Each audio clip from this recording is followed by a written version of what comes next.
লুচির ময়দা মেখে রেখেছি, আর এই আলু সাদা আলুর তরকারি করে নিচ্ছি।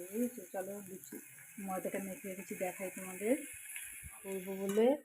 আর আর এই যে সাদা আলুর তরকারি বসিয়ে দিয়েছি, এটা হয়ে যাক, তারপরে লুচিটা ভেজে নেব।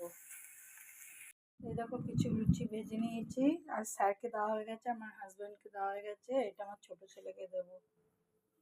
শুভ সকাল বন্ধুরা। আজকে তো ওয়েদারটা মানে খুব হাওয়া দিচ্ছে আর ঝিরঝিরে বৃষ্টি হচ্ছে, জোরে বৃষ্টি হচ্ছে না, কালকে তো সারাদিন বৃষ্টি হয়েছে।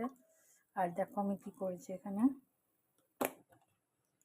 আলুর খোসাগুলো মোটা করে কেটেছি, ঠিক আছে, সেটাকে মিক্সিতে একটু পেস্ট করে নিয়েছি, নিয়ে পেঁয়াজ কুচি লঙ্কা কুচি সব দিয়ে চালের গুঁড়ি আটা দিয়ে মেখে রেখেছি। আজকে এটা বড়া করব আর মাছের ঝোল আর ডাল, ব্যাস এই ভাবছি আজকে রান্না করবো, আর কিছু করবো না ভাবছি। বড়া হলে আর কিছুই লাগে না, ডাল আর বড়া হলে, তাই না বলো?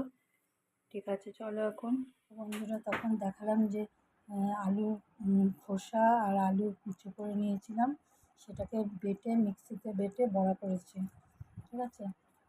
আর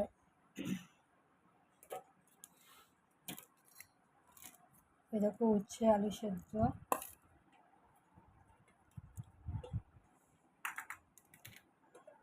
এর নিচে আছে মাছের ঝোল পটল আর আলু দিয়ে, আর এটা হচ্ছে আমড়ার টক, আর এই মুগ ডাল। আজকে দুপুরে অনেক রান্না হয়ে গেছে একটু একটু করতে করতে।